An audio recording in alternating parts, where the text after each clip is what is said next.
Hello friends. Shashi Agarwal economics and law classes के अंदर मैं आप सबका अभिनंदन करती हूँ।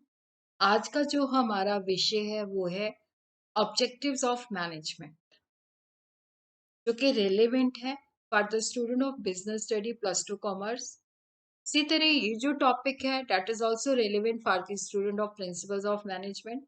अगर आपको मेरा ये एफर्ट सही लगता है तो डू लाइक माय वीडियो, इसको शेयर कीजिए और मेरे channel Shashi Agarwal economics and law classes को सब्सक्राइब कीजिए। So this is my app एडिसम ऐप, जिसको गूगल प्ले स्टोर से आप लोग डाउनलोड कर सकते हो।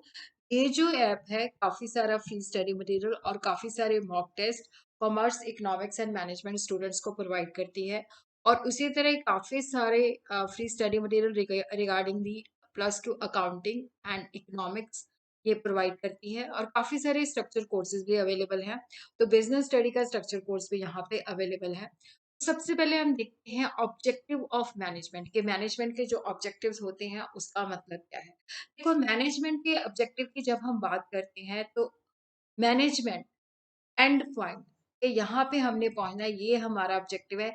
इस ऑब्जेक्टिव को हमने अचीव करना है। तो मैनेजमेंट की सारी एनर्जी, सारी एक्शन, सारी एक्टिविटी जो होती हैं वो चैनलाइज्ड होती हैं। हमने इस ऑब्जेक्टिव को अचीव करना है।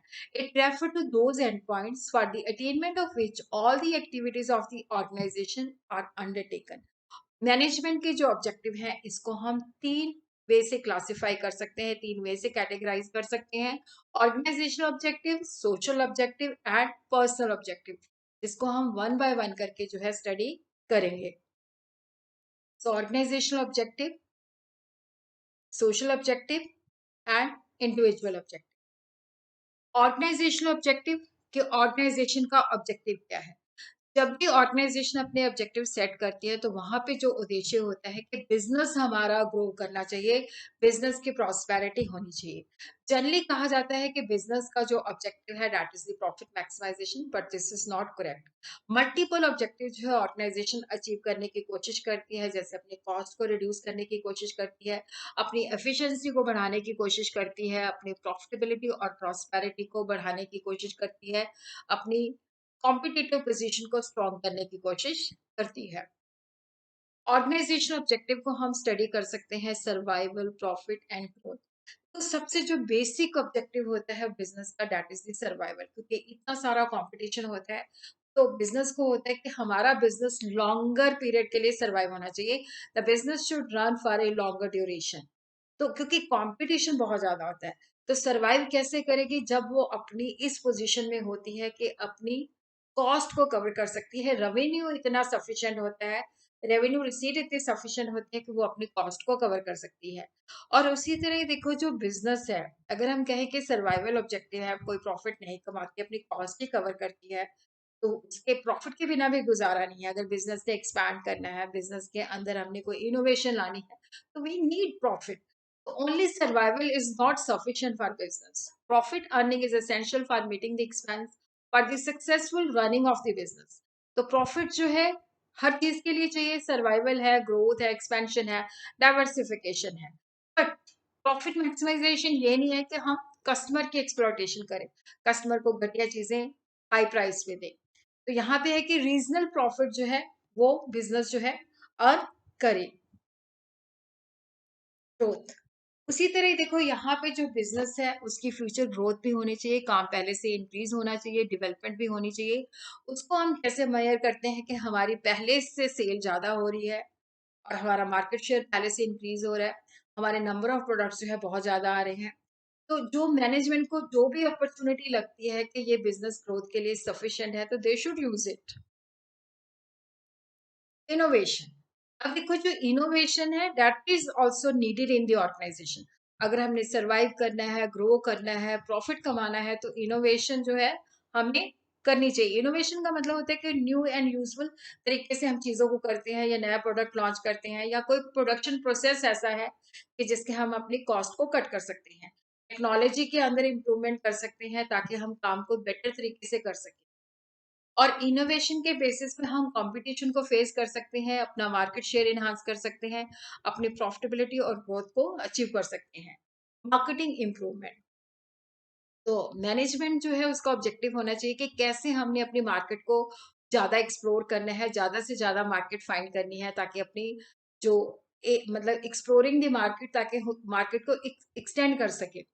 इसके अंदर होता है कि अगर हमारा प्रोडक्ट क्वालिटी है, उसके अंदर कस्टमर की रिक्वायरमेंट को पूरा करता है, तो definitely we will capture more market. तो गुड्स जो है reasonable quality goods they should be provided at the reasonable price. Now the social objective.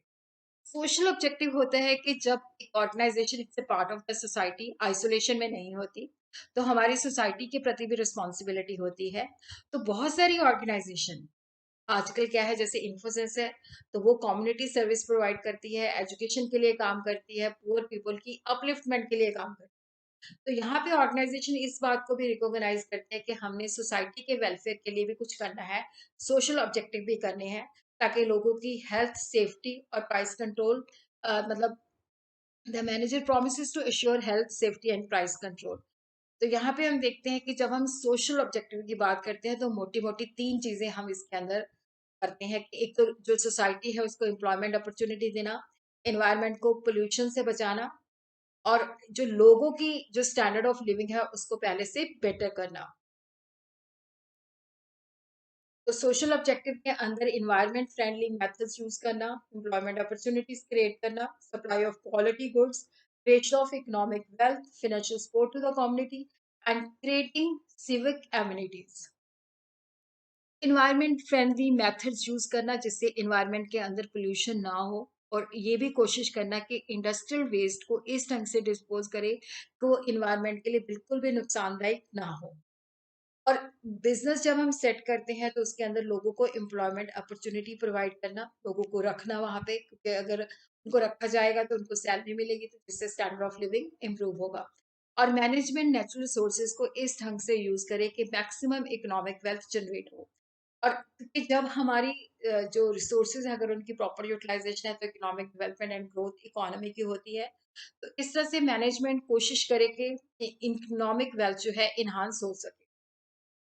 Civic communities, manager जो है देखो कोशिश करे roads, pure drinking water, sanitation facility for the people. तो इससे क्या है, बिजनेस की इमेज भी इम्प्रूव होती है, बिजनेस की गुडविल भी इम्प्रूव होती है, और लोग जो है बिजनेस के साथ एसोसिएट करना ज्यादा पसंद करते हैं कि हमने ये बिजनेस सोसाइटी के लिए काम कर रहा है तो हमें इसके प्रोडक्ट्स परचेज करने चाहिए। Financial support to the community. The management should also provide financial support for community activities, जैसे माइक्रो फाइनेंसिंग, जो गरीब लोग हैं उनको हेल्प करे, और उसी तरह जो लोग पढ़ना चाहते हैं बट दे वेरी पुअर तो उनको एजुकेशनल सपोर्ट करे, और quality goods at the reasonable price.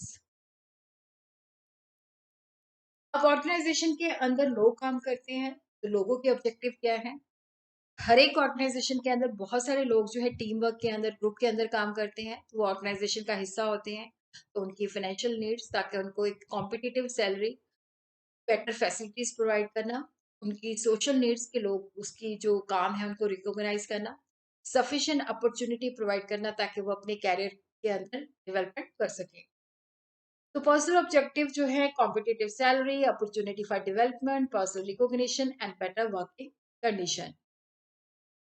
Competitive salary का मतलब होता है कि ये नहीं कि अगर हम एम्प्लॉयज को अच्छे तरीके से पे नहीं करते या प्रॉपर टाइम पे सैलरी नहीं देते, या एज कम्पेयर टू कॉम्पिटिटिव हम कम सैलरी देते हैं, तो डेफिनेटली वहां पर डिससेटिस्फेक्शन होगी, और जैसे ही उनको मौका मिलेगा वो हमारी ऑर्गेनाइजेशन को छोड़ जाएंगे। तो इसलिए उनको कॉम्पिटिटिव सैलरी होगी, क्योंकि अगर वो सेटिस्फाइड है तो वो कस्टमर को प्रॉपरली अटेंड करेंगे। और उसी तरह एम्प्लॉय उन्हीं ऑर्गेनाइजेशन के अंदर काम करना पसंद करते हैं जहाँ पे उनको अपॉर्चुनिटीज मिलती है डेवलपमेंट के लिए। ये नहीं कि मैं इस ऑर्गेनाइजेशन के अंदर क्लर्क करती हुआ था तो सारी जिंदगी मैं क्लर्क ही रहूं। तो यहाँ पे मुझे अपॉर्चुनिटी फॉर डेवलपमेंट मिलनी चाहिए। पर्सनल रिकॉग्निशन के जब कोई एम्प्लॉय अच्छा काम करता है, अपने टारगेट अचीव करता है, या जो ऑब्जेक्टिव है जैसे कॉस्ट कटिंग में हेल्प करता है या मार्केट शेयर इनहांस करने में हेल्प करता है, तो डेफिनेटली उसकी जो सर्विसेज हैं उसको रिकॉग्निशन मिलनी चाहिए, एप्रिसिएशन मिलनी चाहिए, सर्टिफिकेट देना चाहिए, फाइनेंशियल इंसेंटिव, उसके प्रमोशन देनी चाहिए, जिससे एम्प्लॉय मोटिवेट होगा और वो बेटर तरीके से काम करेगा। और बेटर वर्किंग कंडीशन प्रोवाइड करनी चाहिए कि जिसके अंदर एम्प्लॉय जो है बेटर वर्किंग कंडीशन होगी तो वो सेटिस्फाइड होगा। और उसी तरह अगर उनके पर्सनल ऑब्जेक्टिव को मैनेजमेंट ध्यान देती है और कोशिश करते हैं कि वो भी पूरे हों। तो मैनेजमेंट जो वर्कर्स हैं वो पूरी सैटिस्फैक्शन के साथ काम करते हैं, प्रॉपर एंगेज्ड होते हैं। और उसी तरह मैनेजमेंट के एफर्ट्स होने चाहिए कि हमने जो पर्सनल ऑब्जेक्टिव है उसको ऑर्गेनाइजेशन ऑब्जेक्टिव के साथ इंटीग्रेट करना है, ताकि जो ऑर्गेनाइजेशन के अंदर काम करते हैं उनकी भी जरूरतें पूरी हो सकें।